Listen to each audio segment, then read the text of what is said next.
60% of people will avoid your business if you have an unattractive logo. This podcast is sponsored by Resurrection Design Company, which helps kingdom-minded businesses and churches fix that problem. Right now, they're running a special for the listeners of this podcast, a free website design for the first 2 people who sign up for a brand identity package. This offer expires the last day of this month, so get out your phone now and visit resurrectiondesign.co/matter to claim your free website design. The link is in the description. Welcome once again to the Conversations That Matter podcast. I'm your host, John Harris, and we have a wonderful conversation today for you, an enlightening one, I think a clarifying one, about a question that many people are asking, which is, what is a nation? And I think in 2025, especially after America has gone through so much in terms of immigration, expansion, and deracination now, this becomes a more, I think, heavy question and a more meaningful question. Is my nation the region I live in? Is it this empire I'm part of? Am I a global citizen? What about people who live next door who might not even speak my language? Are they part of my nation? These are all practical questions, and I want to dive into some of this today with Pastor Michael Belch. Michael Belch wrote this book that I'm holding here. It's called In Defense of Christian Nations. I have the not for resale copy, which I'm proud of. So one of the original copies here. And I did endorse this book. You can find that on the back of this. But it's a long book and it's a detailed book.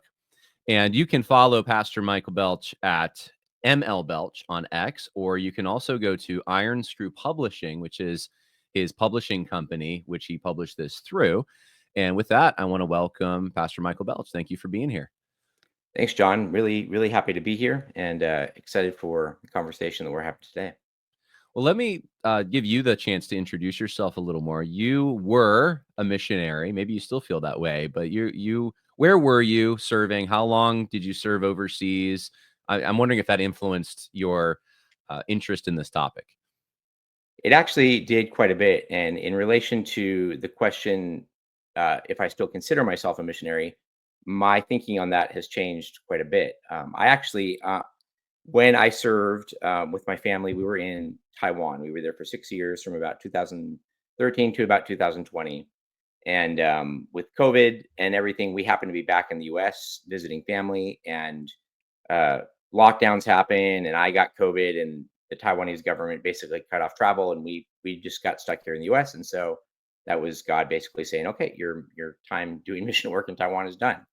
But even before that, I grew up on the mission field. My parents were missionaries as well. And it's interesting that all of this bears on the question of nationality and nationhood, because even though my parents were incredibly committed to the work they did, they loved and served the people of Venezuela very well their entire careers. I got it from my dad.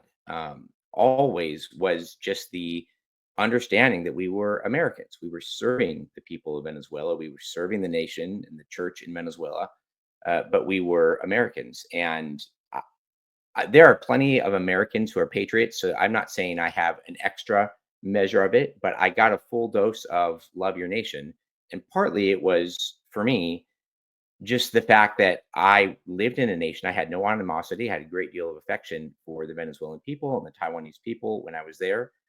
But in the back of my mind was always, we're Americans and we are away from our earthly home, which leads to the question of the missionary category. And, growing up in the mission community, people always paint this is not a bad thing. People always paint their own profession or their own perspective in the best possible light. And so I would hear from a lot of missionaries statements like this: everybody's a missionary. Even the people back in the churches in America that have sent us are missionaries.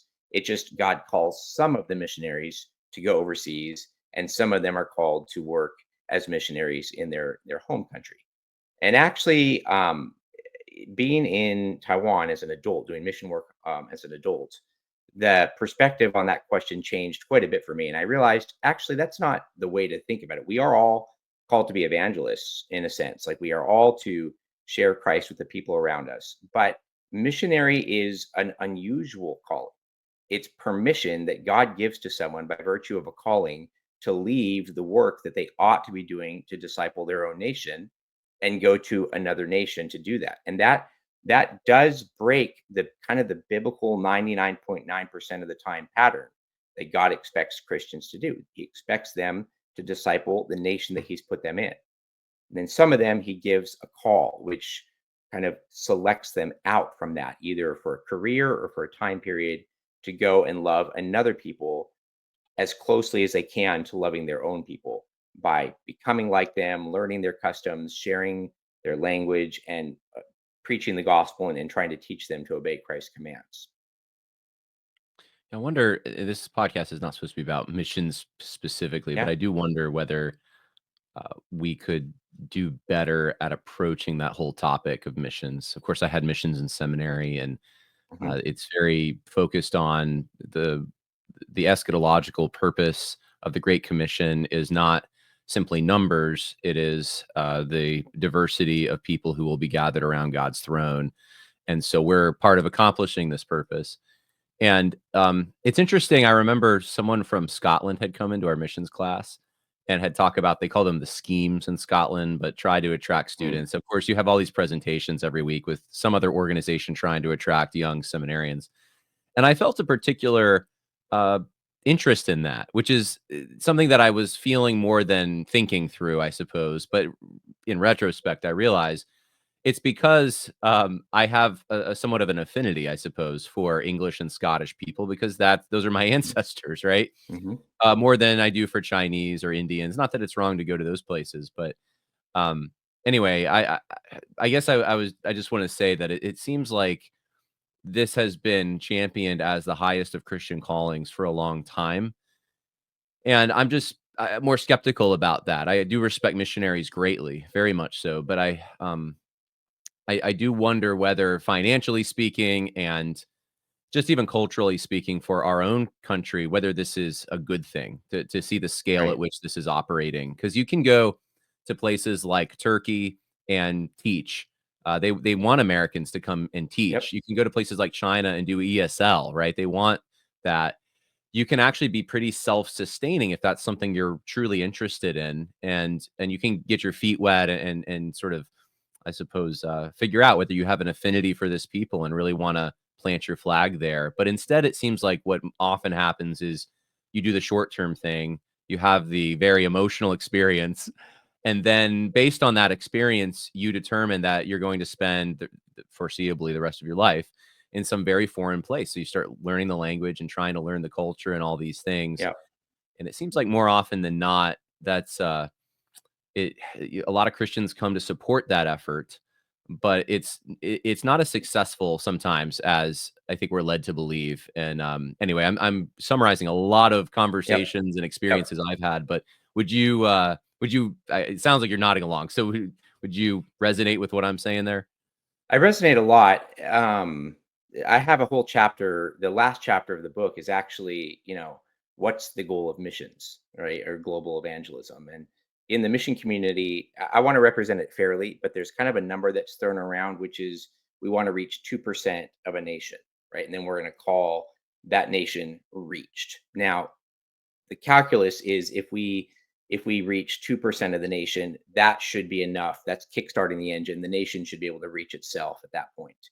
Um, but even that has this idea that, like, we're not trying to Christianize the nation through missions. We're trying to get a presence, enough of a presence that we can say Revelation 5 and 7, they are represented around the throne, right? And so just get enough of the people of India or China or whatever nation, um, and then they will be represented in heaven. And then that's kind of mission accomplished. And one of the things that I say in the book is that missions, I think missions is a biblical category, but when you look at how the missions movement in America started, it was not high schoolers going on a 2-week mission trip. It was people who I do think had something of a supernatural calling, like to be called to go. If you're Hudson Taylor, and you're called to go to China, and you've never even heard of China, right? You pick up a book, and all of a sudden you've got this fascination with the Chinese people and this supernatural love for them and a desire that they would know the gospel. That's the kind of calling that I think a missionary properly has. It's not It's not just an experience necessarily that they have as a high schooler, and then they say, "Well, I've got nothing else." Or not all missionaries are this way, but you do get some men who don't have a lot of ambition and yet they want to do something. And so mission seems like a viable option. And I would largely agree with the critique that the mission movement is more what you were saying, and less about I God has called me to go and reach this people so they can be a Christian nation. It used to be that way. Like John Eliot was a Puritan missionary who served in Boston, and he when he was reaching when he was ministering to the people in Boston, he had just a compassion and a kindness to the local people in the area, the natives.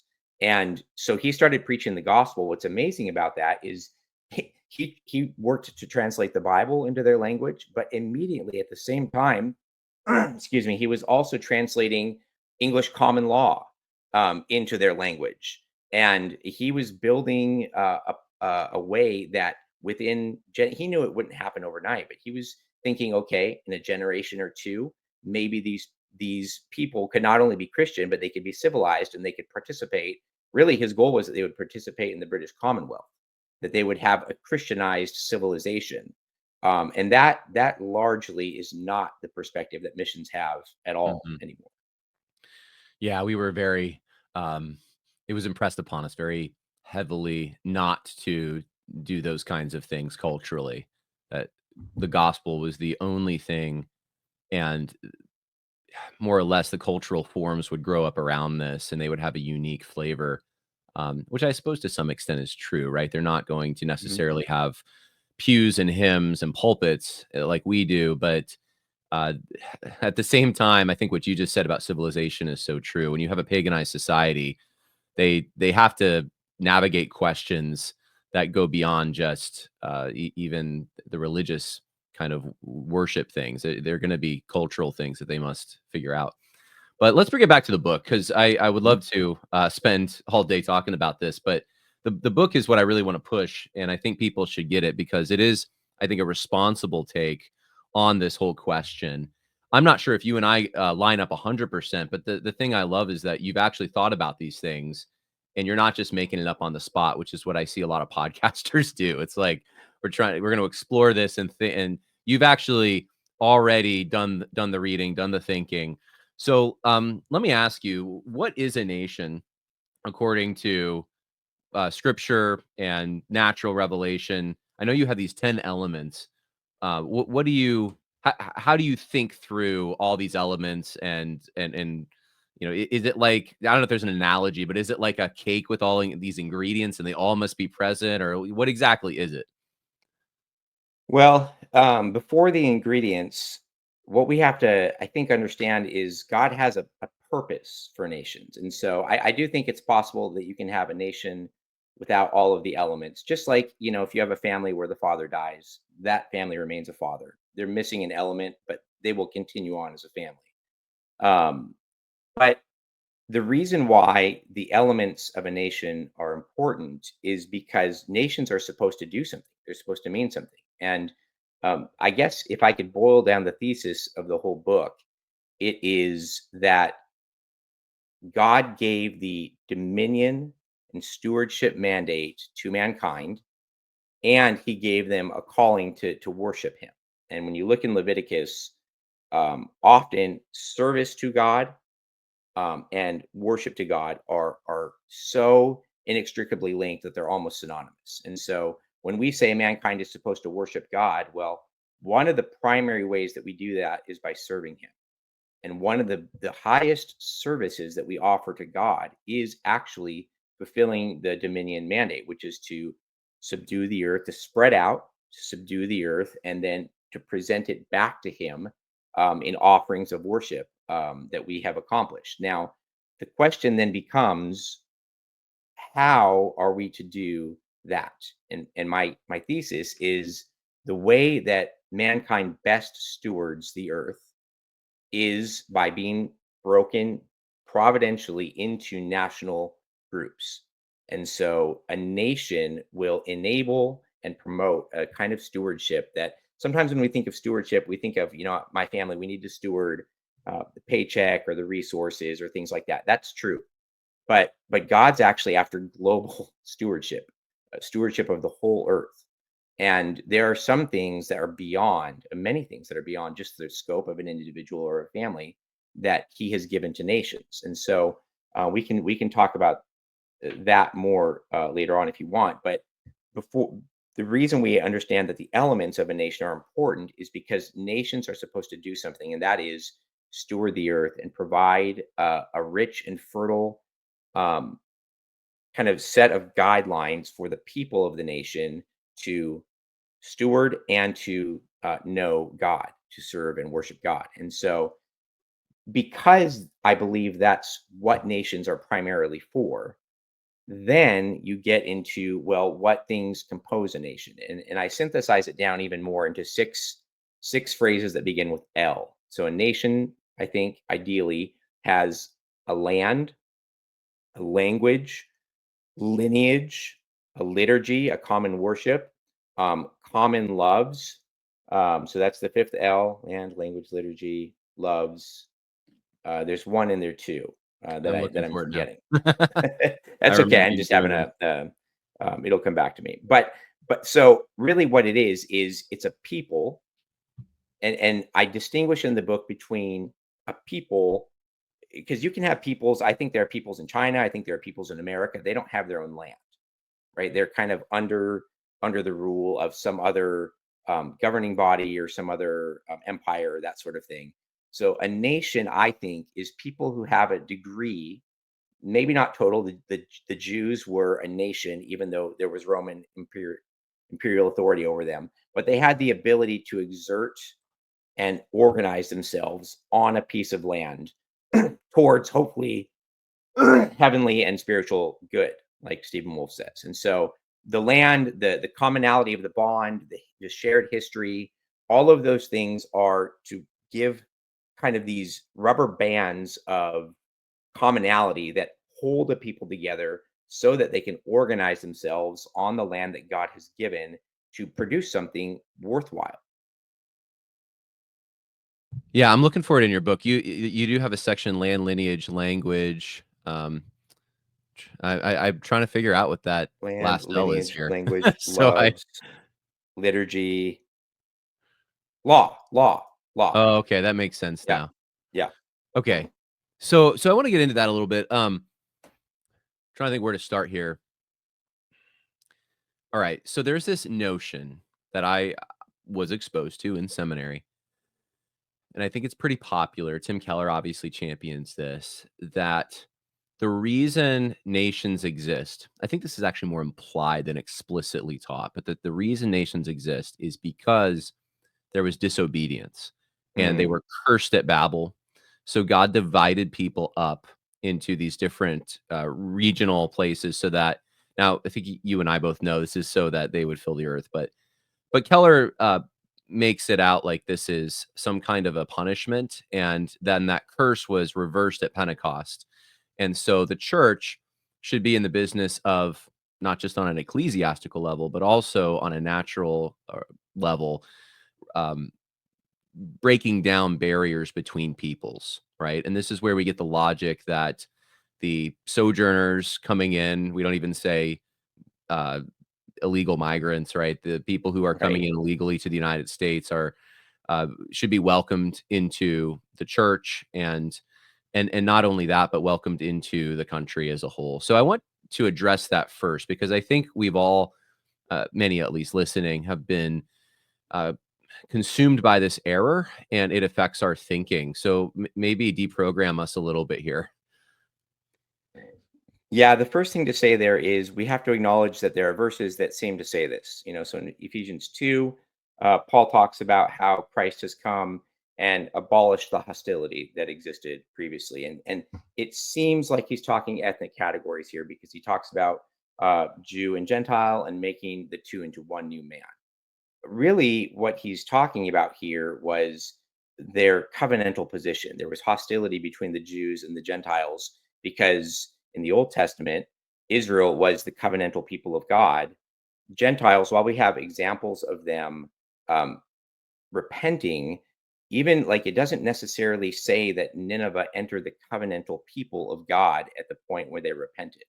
They in a sense, while they may have been, if their repentance was genuine, while they would have been repentant and regenerate, to borrow New Testament language, they weren't necessarily immediately brought into the covenantal people of God. And so what Paul is saying in Ephesians 2 is that what Christ did was he tore down the wall that separated Jew and Gentile and had enmity. There was enmity between them, but there was also enmity between God and the Gentiles in kind of a unique way. So that is talking about an important spiritual truth that we need to love and hold on to. It's glorious that there is no longer that enmity, that people from all nations can be now part of the covenant people of God. That is incredible, but that is not the same thing as saying that because of that, there are no national distinctions, right? There are no national distinctions between earthly nations. It's a spiritual truth. Even in the book towards the end, and this is, I'm pretty clear in the book that this is a little bit more speculative, but I think you can make a biblical case that into eternity, national distinctions remain because Revelation 20 and 21 talk about this is post New Jerusalem coming down to earth. So all of the eschatological views are back in alignment here. The pre, the post, the amil, they're all in agreement here. We're dealing with the final eschaton. There are peoples and there are kings of nations that continually come in and out of the New Jerusalem, seemingly into eternity. And so even though we're brought in a sense, into one body through the gospel, there will remain national distinctions.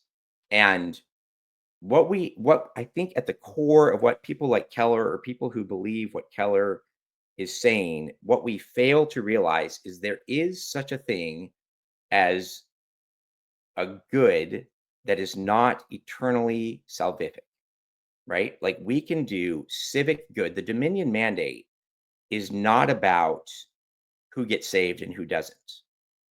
The Dominion mandate is about how God is providentially caring for the earth and organizing peoples so that they would do that kind of good and so that they would seek God. And actually, when you look at Acts 17, where it says that from one man he created all nations, so that the end of that verse says, so that they may seek him. And I think when we divide the distinctions between nations, we actually hamper even the gospel's ability to call out to peoples. Because one of the things that dividing people into nations does is it allows God to punish peoples for disobedience. And so when you have Israel living next to Canaan or Philistia, the Philistines, or whatever other nations, and God cataclysmically destroys a nation, Israel says, "Oh, they must have messed up." We now, sadly, Israel didn't always make this connection, but they must have messed up. We better not do that. Or if the Philistines saw God destroy another nation, and we see that where some of them come back to Israel and they're like, "We know that your God is powerful because He destroyed Egypt, right? We want to make a covenant, a peace treaty with you." Well, when we live in a society where there are no national distinctions, if God wipes out economic zone A that's not distinct from economic zone B in any way, and we can't say economic zone A sinned in a unique and heinous way, there's no testimony to economic zone B. You guys better watch out. God, the God of heaven, does not mess around. And what he did to zone A is a warning to you. No, there's no ability to do that. If he destroys, you know, Yemen and Saudi Arabia is paying attention, or any other nation, well, now God actually has the ability to call out to a people in a unique way. Look, you guys only continue. I didn't wipe you out like I wiped out that nation because of my grace and my patience towards you. And so, apart from the civic good that God calls us to do in stewarding the earth, to actually turn Keller's argument on its head, dissolving nations actually hampers the ability for the church to make its appeal to peoples to be converted, and to have the eternal life that the gospel offers. That's a good argument. I hadn't thought of that. I think I've just accepted more or less this is how God metaphysically designed things. Just like there's distinctions between families, and I don't necessarily need to know all the purposes behind it, but you make a compelling point. You're 100% right, and that is the story of the children of Israel throughout the Old Testament. Uh, they they are an example, right? When they are in sin to the nations around them, not to be in sin, and they're a positive example, a light to the nations when they follow God's law, and making them a distinct people that would be the carrier of this truth seems to have a global impact. That's what God wanted, at least. Um, so that's a good, I think, pushback on Keller, and he's not the only one. I've heard others say this same kind of thing.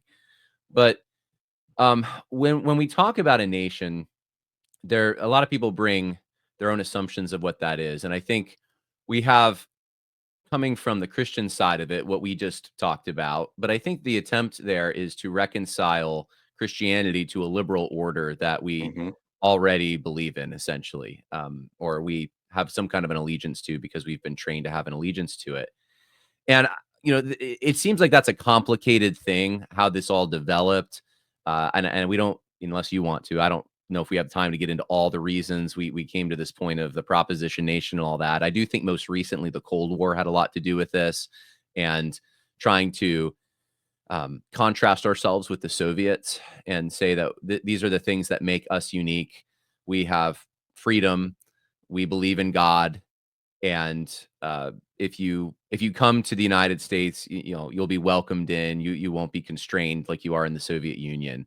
So freedom to operate in the economy, but also I think the highlight to me is Ronald Reagan. I think it was 1988. You know what I'm talking about. He was at a Yeah. dinner and he starts saying, "Hey, look, in Ireland or in Spain or in some of these other countries, you can't just become a member of their nation by walking in the door, but in America, you can.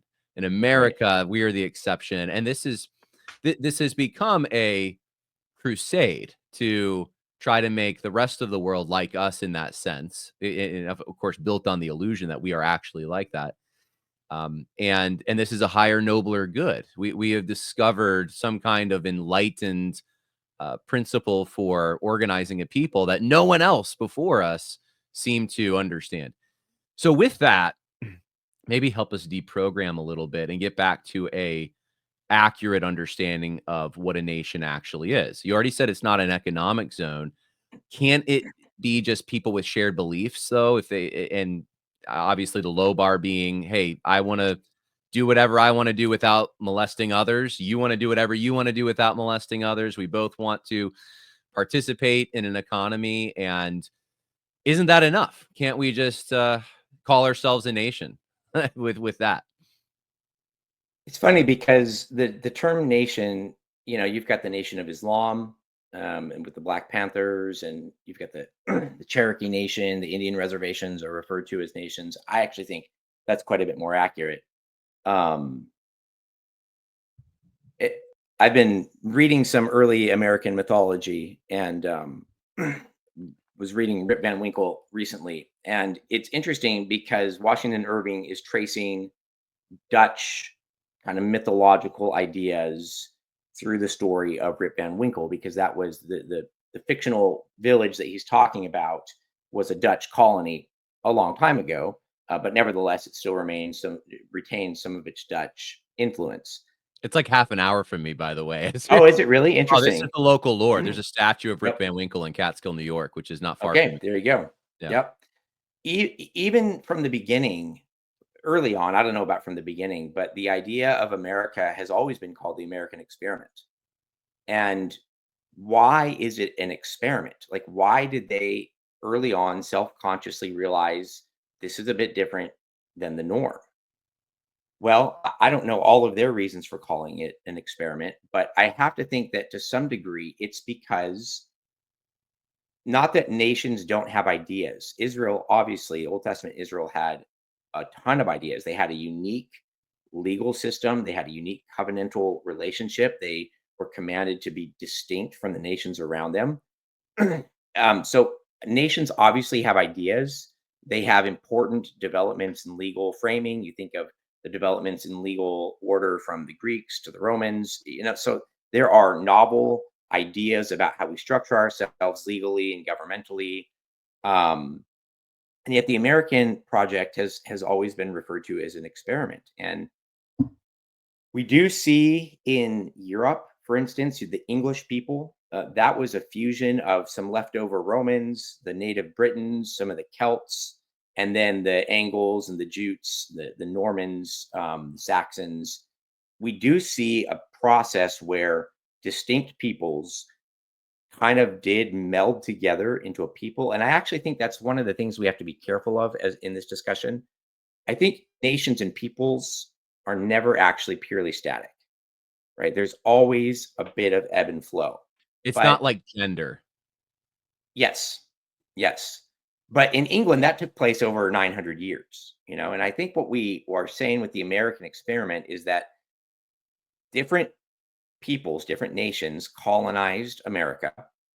When you study the history of South America, when they rebelled against Spain, 7 colonies joined together to fight against Spain. And then once they won their independence, they said, no, no, no, we're actually distinct groups now. And they separated into the 7 countries of kind of northern and central South America.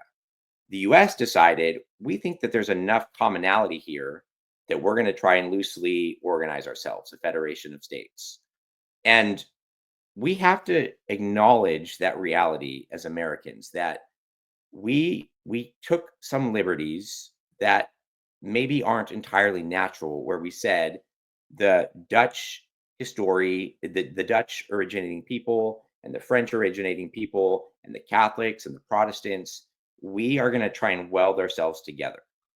And I think that early on they did. And I think I'm not theoretically opposed to the idea that that could happen, but that means I don't know if you've ever seen anyone make Damascus steel, where they take like 13 layers of metal, thin metal, and they stack them all on top of each other. And then they melt it and they fold it in half. And now you have 26 layers. And then they heat it up and they fold that in half. And now you have 52 layers. And they fold it and they fold it and they fold it. What ends up happening is the finished blade ends up being hundreds, or in really fine Damascus steel, thousands of tiny little lines stacked on top of each other just through that constant folding. I think I don't even know where I'm going or if I'm answering your question with this anymore, John. But No, you're good. I think America has to acknowledge that because we started with maybe different layers, we weren't totally united peoples at the beginning. And the process happened quickly. It didn't happen over 1,000 years. It happened over a couple hundred years, and then the Revolutionary War. Um, I think one of the things that we have forgotten is, as a people, because of the uniqueness of our beginning, if we wanted to remain a people, we had to keep melting and folding and melting and folding, so that the lines, though they're still present, become so small that when you look at the blade, it's not 13 different chunks; it's 1,000 slight gradations. And to be honest, John, I don't know if the American experiment can happen long term. I think you and I have Hmm. talked about that a little bit. Some of the roots of peoplehood and um, shared traditions and shared pasts, those are strong, powerful natural forces that God built into the world. So depending on what someone's goal is, they say we want America to be a nation again. Then the answer is you got to start welding, and fast. You got to get rid of some of the stuff and you have to start welding again super fast. Or you say we're just going to resolve ourselves to the fact that we're an empire made up of multiple peoples who do have a degree of sovereignty over their land. Then you have to say, okay, you guys need to cleave together as the people that you are. Um, so I guess I'll leave it there for now, and we can go Yeah, on from that there if was you want. excellent. But That was an excellent summation, I think, of the current situation. And I think it is important to emphasize there were these conditions that with a war, well, multiple wars. You had the French and Indian War. You had the American War for Independence.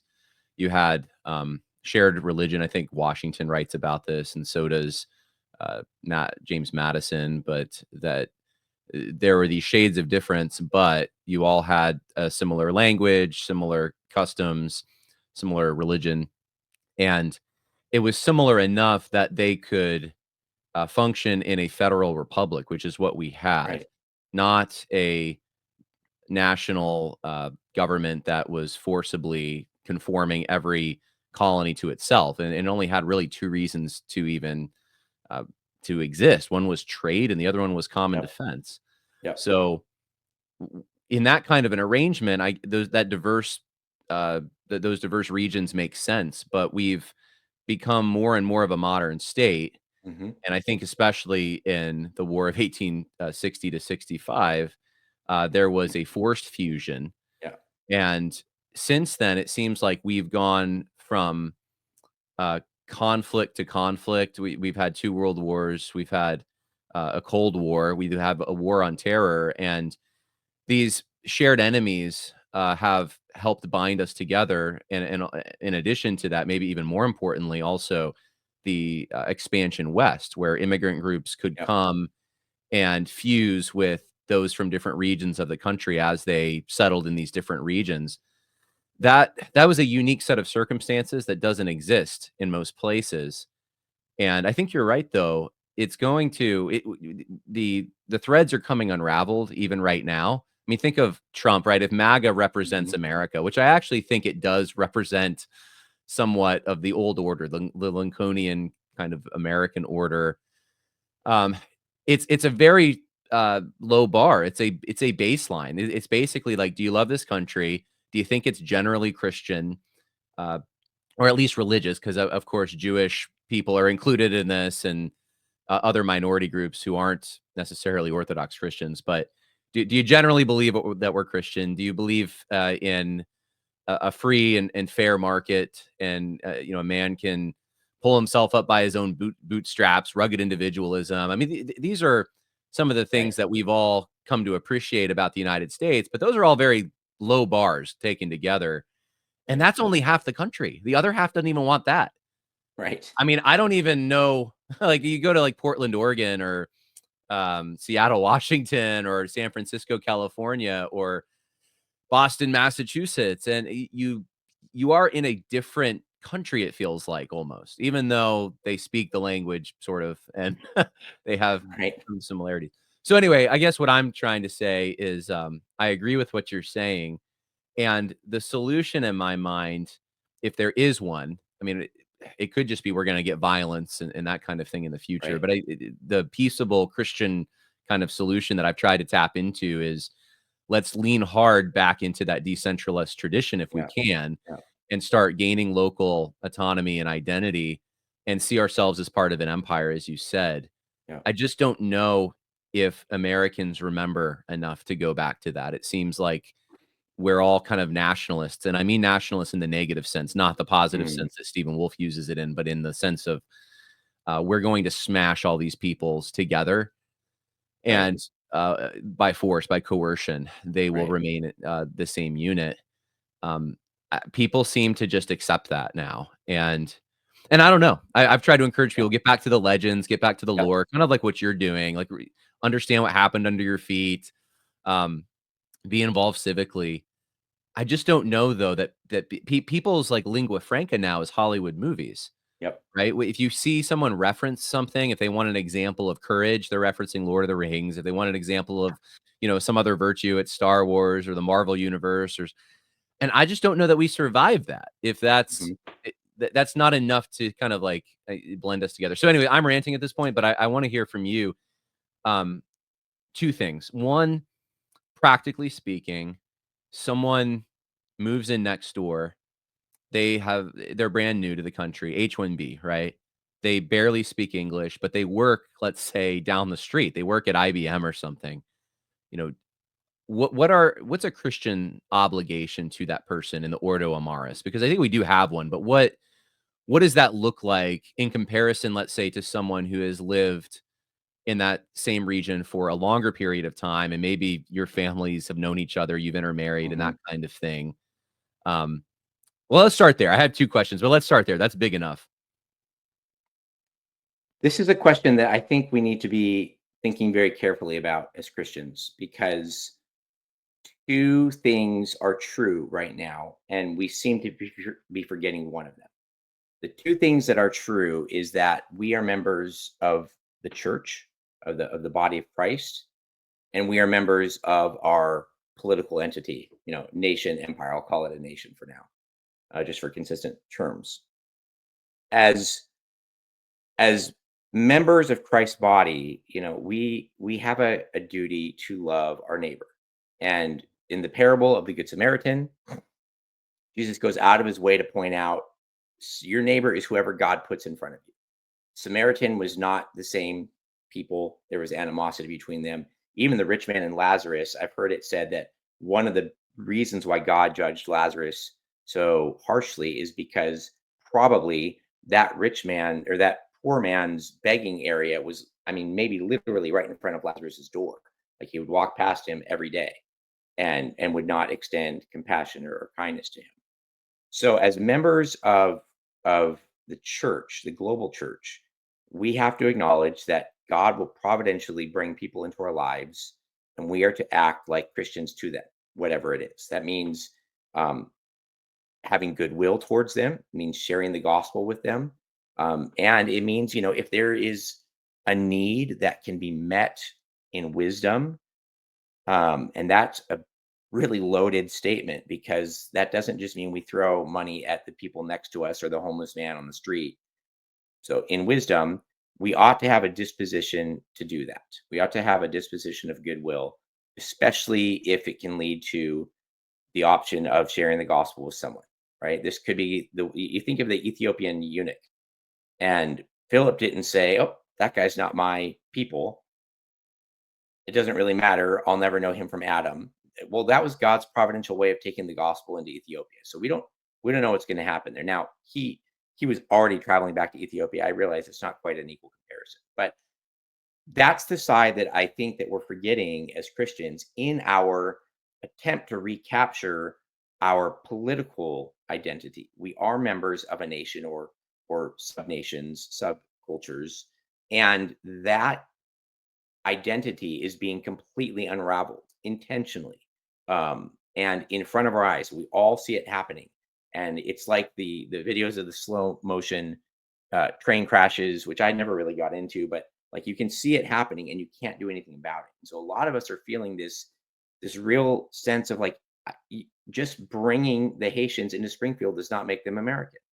And so when we have a neighbor down the street from us who, is here on an H-1B, works for IBM, there is a real tendency to say, because I plan to vote for policies that would send him and his family back to India, I I have to have this sense of um, suspicion towards him or resentment of him, and these are difficult things to balance, because in one sense, uh, we are a little bit resentful, and rightly so, right? Like you go to a store or Costco, or wherever, and the primary language being spoken there is not English, and it is jarring and disconcerting, and we can rightly say it ought not be that way. When you go to your neighborhood pool or playground, it ought not be the case that you're hearing five different foreign languages and very little English. So we can acknowledge that. As far as Ordo Amoris goes, and that is the question of the day. Um, I think that you are within your rights to build your intentional relationships with the kind of people, with not the kind of people, I don't want to say that word, with the people who are of your family, of your church, and actually of your nation, of your ethnicity, your ethnos. There's a practical reason for this, and that is an H-1B worker could be gone in a year, right? And so, not that we don't want relationships that would yield to the gospel, but the kind of relationship that I want, where I want role models for my sons who are not just me. I want to know people in my neighborhood that if I, am gone, um, and something happens, they would come and investigate, if someone was banging on the window while my wife was here or something like that. There is a sense where natural bonds of lineage, shared loves, common cultures are, it's not that I think of someone as less human, but those are going to bind my neighbor or my family, my countrymen, to act for my benefit and bind me to act for his benefit in ways that, even under the best of intentions as Christians, maybe are not going to propel us to act towards someone who's here for a few years and a foreigner and we can hardly talk with. So it is a complicated question, and um, there's ditches on both sides. And I just want to maintain that we have to continue to show love for the people that God has brought here. Like the situation in America, while we want to work to change it and undo it, it's also providential. And so who are we to Yeah. say that God put someone next to us of a different ethnicity? That's what God has done at this point. So, Yeah. Yeah. Providence is so key in this.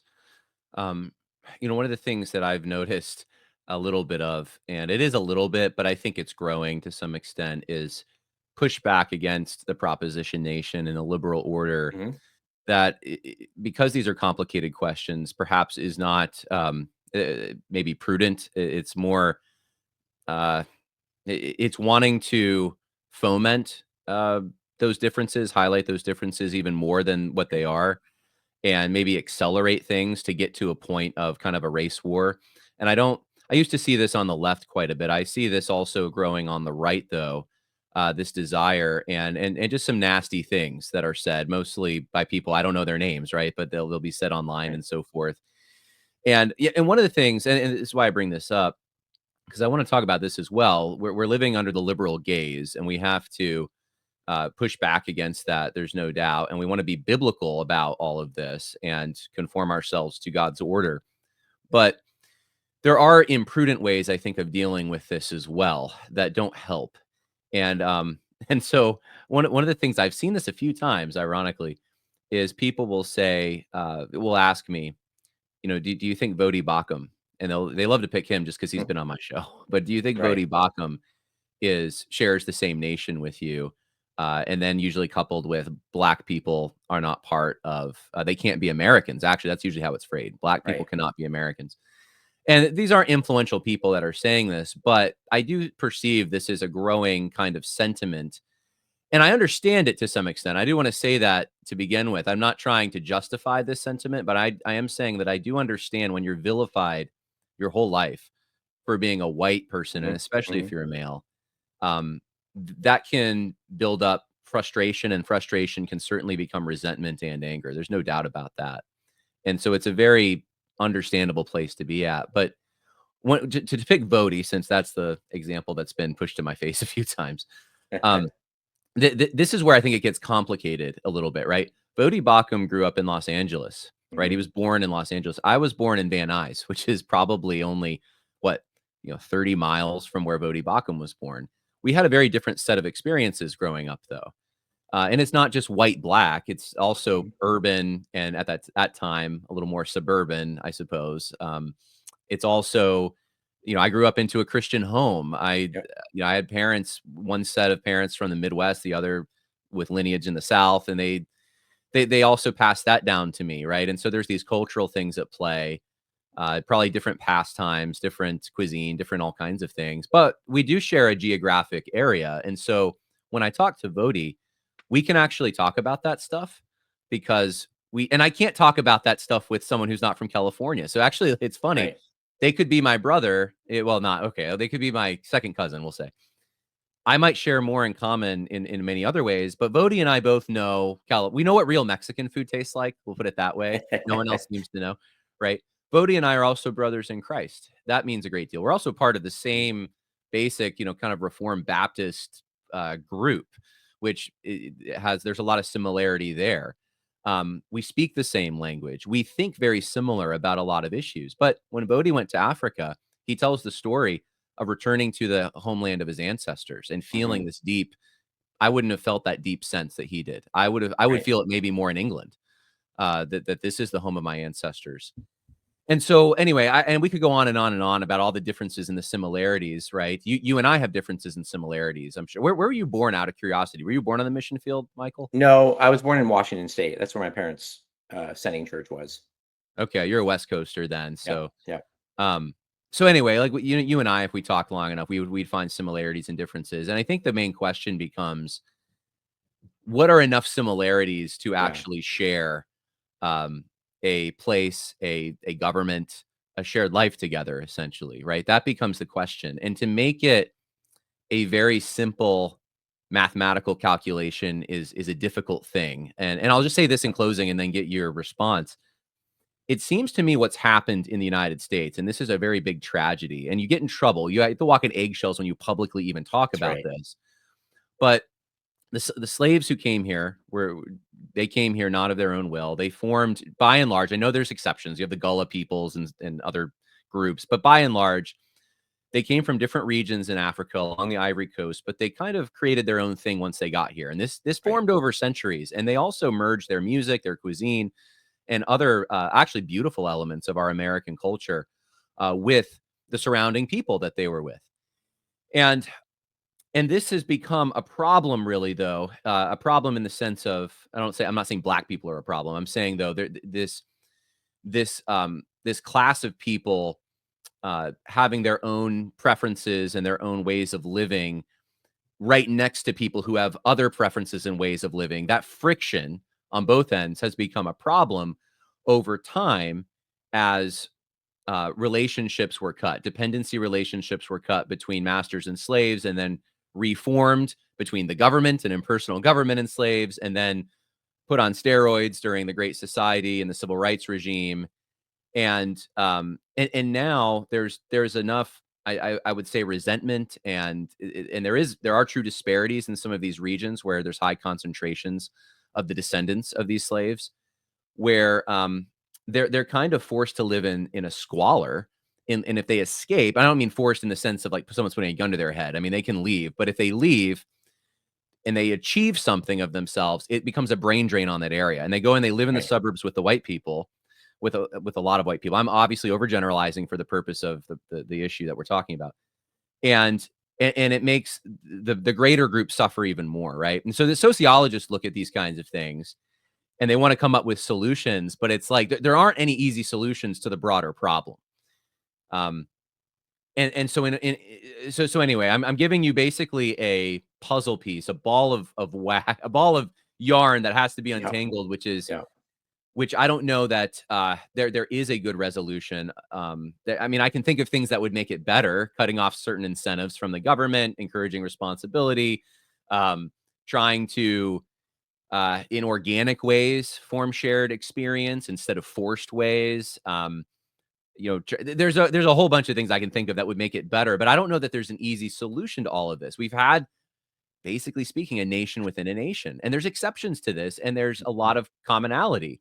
Like I went to a church when I was in Virginia, a black church, and I felt it was different, but I felt very at home. These were my brothers and sisters in Christ, and I could have Mm, submitted myself easily to the godly men who were there, and there were so many. I mean, being in the North and then South too, I mean, there's a lot of similarities blacks and whites in the South share that are different than Northern whites. So my Southern family, that was kind of coming out, and I was like, oh, they're eating the same things my family in Mississippi eats. So it's complicated, and that's my point. It's complicated. mhm. Um, how do you, as you hear what I've just been saying, and this is a problem that is presented more and more on social media, sometimes in kind of ways that are not helpful. How do you navigate some of this? How do you think of some of this, of people who are different, who have been here for long periods of time, the Navajo Nation, right? But we have had a balance. We have had a shared life together, which we've been trying to navigate. Is there hope for us navigating these things? Or is it really a math equation? Is it really just ancestry is the core thing? And if you're white, you're in, if you're black, you're out, or another, like, walk us through some of this. Yeah. So one of the reasons I brought up the example of England is they were formed by quite distinct peoples.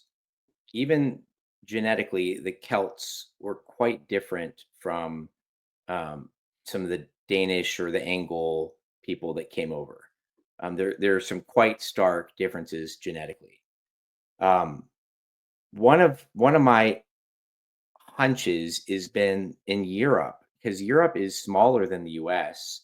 They've just had political borders. So the mixing, though, because the political borders are relatively new, they were not permanent. They were different nations or countries or kingdoms, whatever they were called at different times. There was quite a bit of intermixing between them, and it seems that what has happened in America is some of the intermixing, which was somewhat invisible in Europe, although it wasn't. Like, the Normans knew that they were French, and they were criticizing the people in France who weren't truly French, right? They knew we're the real French and you are not. Okay. But nevertheless, from an observational level, some of the differences that we see in the US are very obvious on a superficial level, skin color, physical features, things like that. Now, there's something to that, but it's not everything. The question is how much of that. When you look at um, the Mexican people, largely Hispanic is a new uh, people or race, if you would. It's Spanish with indigenous people. Now they look down on some of the purely indigenous people there, but they have essentially become a people, genetically, culturally, historically, legally, whatever to whatever extent the laws in Mexico hold sway. Um, so that's one thing. The other thing is, biblically, we see times when different peoples joined into Israel. I think what we have to realize is largely it's a matter of the rate of um, influx. The Old Testament examples that we see. And so we have to be able to say Ruth was a Moabitess. Even Caleb, his father and grandfather likely were not of the tribes of Israel. They came in. Caleb became a hero. Ruth became part of the genealogy of Christ. So, on a practical level, we have to acknowledge it is possible for peoples to join into another people. Um, Even within Israel, when you look at the story of the Gibeonites, and it's a really tragic story, but one of the things that you see as they are going out to destroy the entire tribe of the Gibeonites is that some of the Israel tribes of Israel don't come and fight. Now, whether they were giving an excuse or not, they said, "Oh, we had these harvest customs and festivals that we were doing when you were fighting them, and so we couldn't come." So even in Israel, you've got the shibboleth. There was even different accents and words. There were different traditions and customs, even between the tribes. Even Israel was not a monolithic culture down to the individual level. There was distinction and diversity even among the tribes. Okay, so the question is, has America been a project where people have come at a rate that is tenable to be absorbed into a pre-existing people? And one of our difficulties is, even as we were bringing immigrants in from early on, I don't think we had a national identity. We didn't have a national, we weren't a strong national unit that someone would join. And so we give the Irish, we give the Italians a hard time, the Chinese, they came and they didn't assimilate, or it took them a long time to. Well, we weren't super assimilated into ourselves yet at the same time. Okay. So all of that's my backdrop to say this: the consequences, and this might not be the right reason to make a decision, but this is the reason I'm making the recommendation, or at least offering the thought that I have. The consequences to the peoples and the states and the nation of America are potentially catastrophic if we just say there's no way that any sort of mixing can happen, because then you're left with a couple of conclusions. One is there must be a peaceful separation, and that separation must be based primarily on ethnic background, race, whatever you want to call because that's an immutable force that cannot be dealt with. The only way to deal with it is just to say you have to be with your people. That's the best of the options. The worst of the options is we say this land is my land, this land ain't your land, and we're either kicking you out or there's going to be a war of some sort. Now, obviously, Mhm. we would be naive to say that that sort of thing hasn't happened in history. It absolutely has happened in history. So, all that to say, John, I think I think the natural forces that God has built into us are strong enough that over time they're going to exert themselves. Um, that's a multi-generation perspective, though, and the question for us right now is, what about now? And my position is similar to Wolf's, where I say one of the reasons we're in the position that we're in is our leaders are contributing to the problem. Um, but if we could get our leadership to say things like, we need to recapture the American identity, we need to prioritize it, and we are going to expressly say that we're a Christian American, Anglo American people, and then say, those of you who are here and have been here for a while, if you want to make a concerted effort to join that, you're welcome to. But if you don't, that's where we're going. I think we have to try to, either by emphasizing regionalism and being okay being very distinctly regional, or by emphasizing the fact that we're going to give it a shot. Because the last thing I'll say about this is there is some evidence that this is the direction that things were going. If you look at late 1800s Detroit and Chicago, there were Black families who lived in white neighborhoods. There was no thing as a Black neighborhood.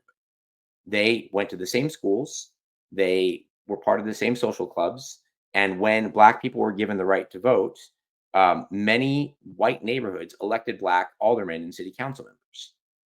Part of what we have to acknowledge, and this is my constant, like, the what's been done to America and the West has been intentional.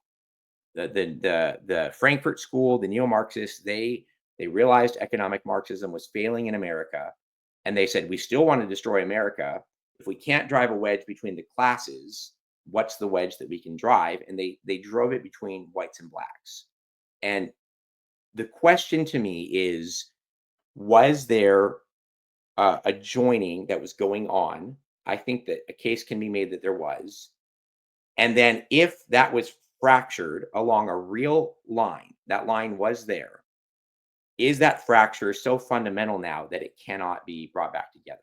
And so my answer is, I think for the sake of all options, because it is, I think, biblically possible for distinct peoples, for a minority to join a majority and to really join it, it's a biblically possible category.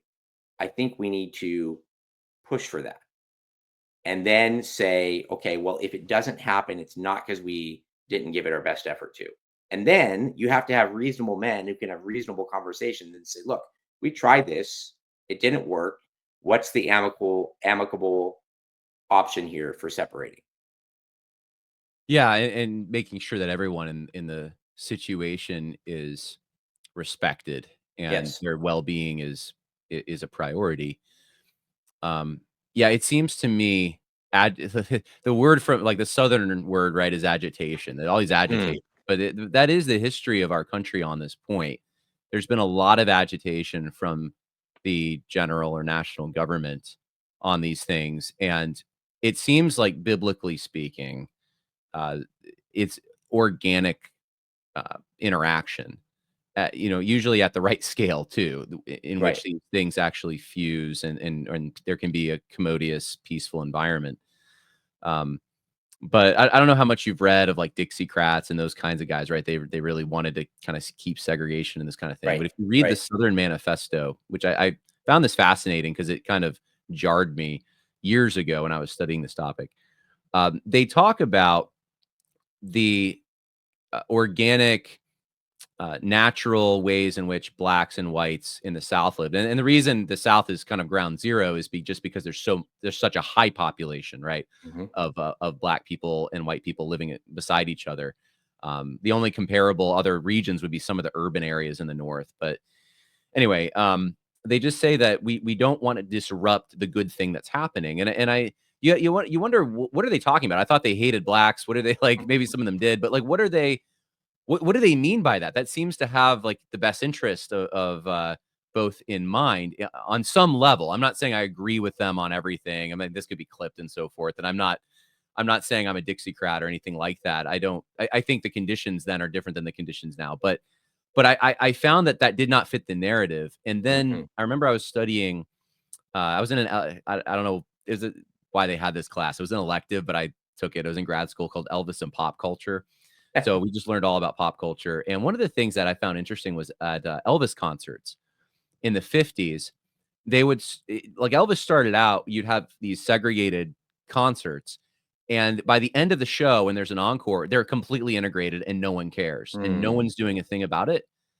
And this was, and the shaking his hips and all that. Of course, people have, I think, overplayed it, but he did get a lot of this from black preachers, the way he Mhm. dressed, Memphis, and that was scandalous in the North. It was, I think, was it John Sullivan, whatever show it was that he went on, and they're like, oh my goodness, you can't show those legs. But in the South, that was like that's just how it is. Mm. And anyway, all that to say, like there was a coming together happening organically, but it seems like every time you get to that point, there's more agitation. And I felt like under Bush, we were kind of coming to that point a little bit, and then Obama gets in, and it's like Mhm. Mhm. more agitation, more that wedge just keeps getting driven. The Japanese used it, the Russians used Yep. it during the Cold War, and now we have our own politicians on the Democrat side, especially, who want to use that to divide us, to weaken us.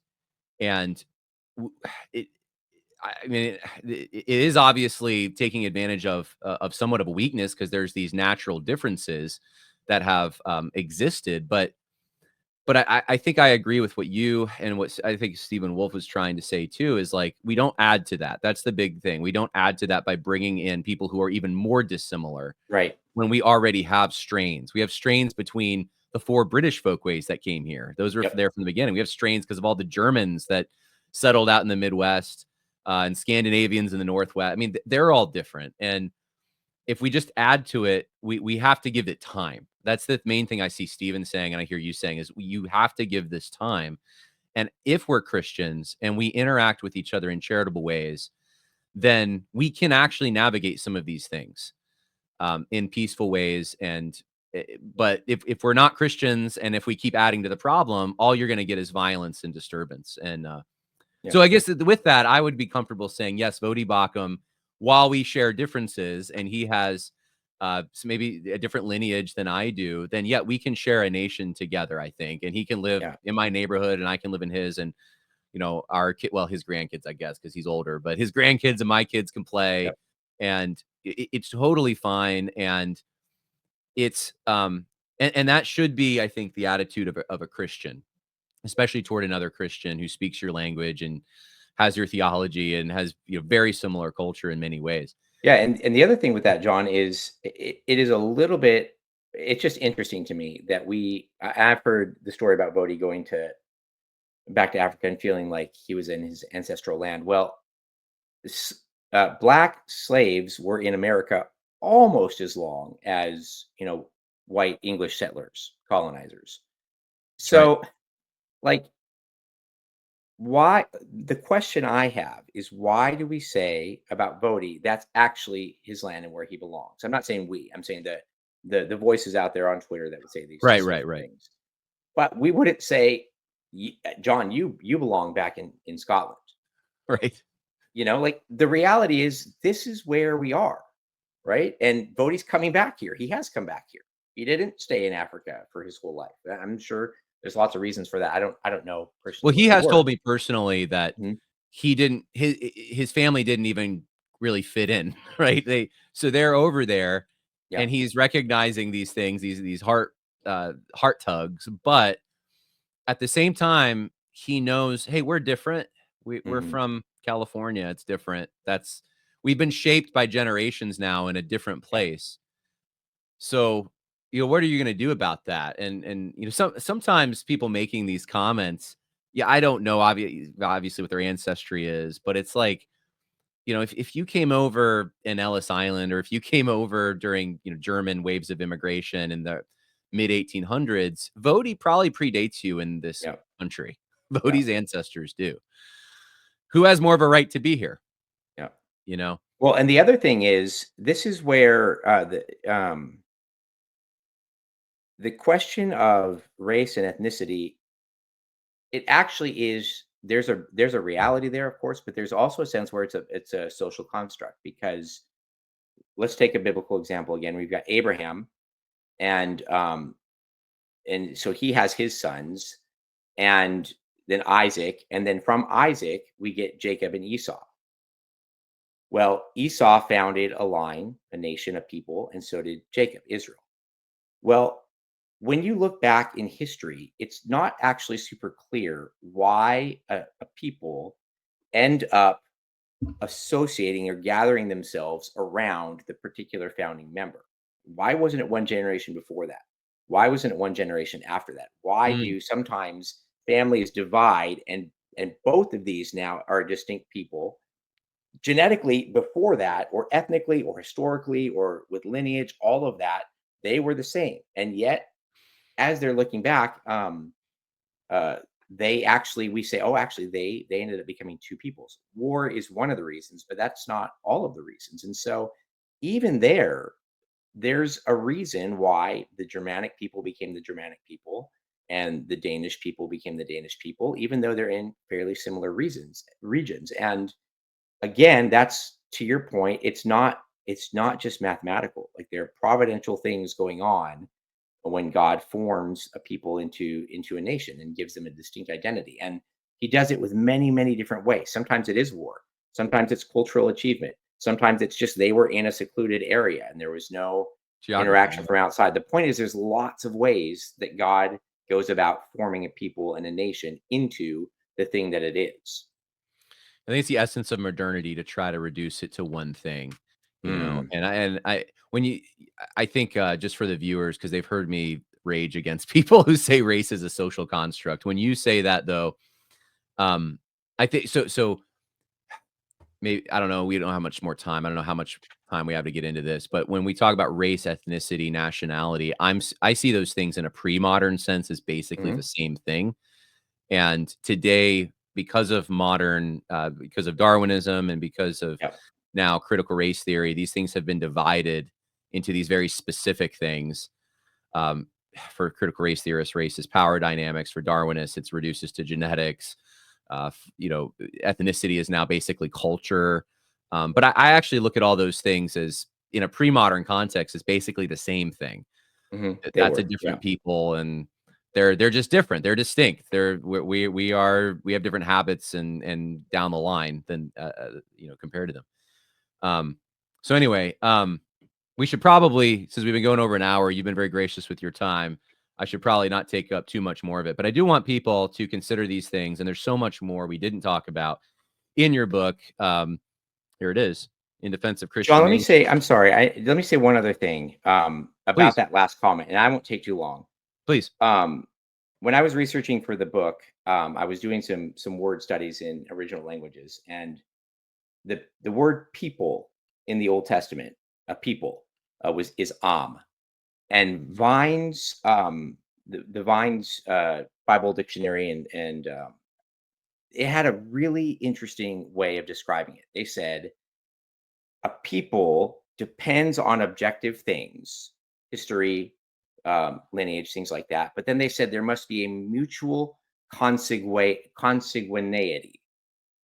Consanguinity. Consanguinity means recognition of similarness, right?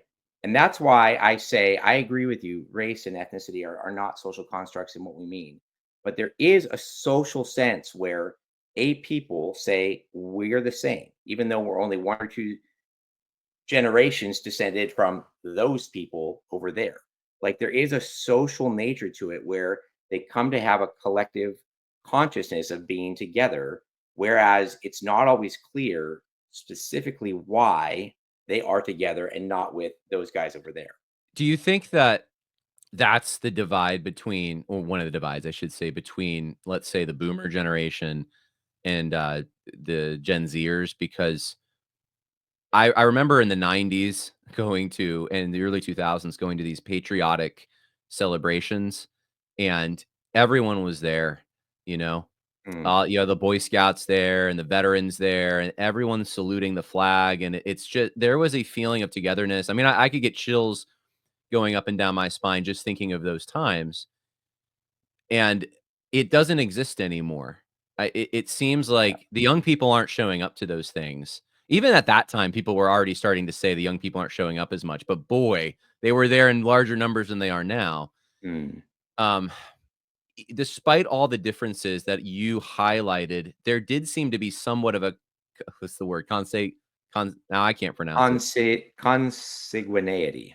Consanguinity. There seemed to be, I think Renan talks about this in What Is a Nation, where he's like, it's these victories and achievements and heroes, and you feel it more than you Yep. can think it. You just feel it. I remember feeling it. I remember feeling this is my country, and maybe that was kind of fake. Maybe there was elements of that were just, I don't know. I don't think it was all propaganda though. I think that there really was kind of a sense. I mean, my grandpa, who was, he died at 101. He died last year. You know, he remembers slaves and Confederate soldiers. That's how old he is. I Mm. mean, it's incredible. I Wow. knew him, and I have his letters actually sitting right next to me from World War II. He was from Mississippi, never really been anywhere, and goes to Colorado to train, goes to all these different places, and he talks about all the different people he's meeting. He's rubbing shoulders with guys from New York and from Minnesota. I mean, they might as well been from foreign countries at that time, Mhm. and they all come together to achieve something. Now, he had his bigotries mostly against Texans. I'm sorry, I know you're in Texas. Oh, he thought they were the most New Yorkers and Texans. He thought were both the most arrogant people. And New Yorkers thought that they were bragging all about how big shots they were when they weren't, and Texans were just he always say pretty boys from Texas. He's like, those pretty boys, they're all flashy, you know. It's hysterical. It's hysterical reading these things. And I mean, he had this one, not to get off my grandpa too much, but he had this one letter he's writing, and this is him at like a 20-year-old. So I don't know if this reflected him later on. He was actually he was not a your bigot racist you think of from Mississippi at all. And in fact, I found that stereotype is much overplayed. But anyway, he was talking in one of the letters about this Chinese. He couldn't even he didn't know where they were from. He's like Chinese or something, so from Oriental, Asian backgrounds of some Right. kind. Drill sergeant that came in, and he didn't like the guy. He writes in his letters like, "I wish they just send him back to wherever he was from." Right, That's right. and I'm reading this and I'm like, well, this is a farm boy from Mississippi who's never been anywhere. Some of his best friends, though, ended up being guys from other places. From Mm. he going out of his way to visit friends in Minnesota, and you know and there was a binding that happened in that conflict. Those are your brothers. They're getting shot at. You guys are both pointing your guns in the same direction, Mhm. and it seems to me like that arrangement is the boomers retain some of that arrangement that we accomplished some great things together, and our dads went and fought, and they were heroes to us, Right. and that's what I don't know that the Zoomers have, you know. The Um, ability to view your ancestors as heroes, I think, is has been completely undermined, right? And you know that with the critical race theory, and it's just been all an attempt to paint those things that were the bonds of commonality, um, to paint them as moral evils, right? And so it's not only I'm apathetic towards it, but I have to completely oppose all of that on a moral basis, not even just on a cultural or regional perspective, but I have to oppose it because morally, what the things that held my nation together before, are moral evils, and that's a fundamental change that, like you said earlier, I don't know if it can be repaired. yeah. Yeah, if you have younger people who like there was a poll a few years ago that if Russia invaded the United States, would you fight for Right, your country, right? And if it's right, like 40% of Gen Z or less, I forget, it was like 30 something percent. I don't know how you recover from that. It yeah, just seems like at that point, your identities and allegiances are somewhere else. So they're not with your country. The thing I fear is that for younger people, I don't think it's with their region either. mhm, right? So if it was Yep. one thing, if it's like, well, no, I love my state or my region, and I'm willing to fight for that, but I don't know about this American empire. That'd be one Right. thing. Right. I'm skeptical though. It's more fascination with media or superficial things, online chat groups. That's the in-group preference. And if that's true, that's our kiss of death. Yep. We will never recover from that. And so I guess if you're not the black pill at the end, but if you're listening, first you need to get the book. You need to get Michael's book so you can think through this stuff biblically. But you then, I think, have to do some work of developing a true love for the people around you, and not just for the people who agree with you about political things from other places. It's got to be shared loves in the tangible real world. That's what we see in the Bible. Yep. So I'll give you the last word and then we'll end the show. Well, I'll make my last word what the last word is in the book. And it is simply this: biblically, there is no argument that says you must abandon your earthly people. In fact, there is an argument that you must love your earthly people. And so, my attempt, one of the biggest hopes that I have for the book is that people who read it will come away from it thinking, it's not only okay for me to love my people, but I'm actually duty bound to love my people. And this is good. And it's not in any way an attempt to supplant the goodness of eternal blessings with something inferior. This lends itself, I think, to an increase in the eternal good as a people work together, and as the church in a nation disciples its nation, so that the people in the nation are more and more Christian and aware of God and the requirements that He has. So my final word is just, some of you out there, you sense the desire to love your place, but you have been told most of your life you can't. That's unspiritual. And no, you can and you should. So that's what I hope people come away from the conversation, from the book, with a kind of a change of that perspective. Amen. We'll get the book. Go to Amazon, In Defense of Christian Nations by Michael Belch. Give it a good rating so that other people will see it. It'll help the algorithm. And thanks, Michael. Appreciate it. Thanks, John.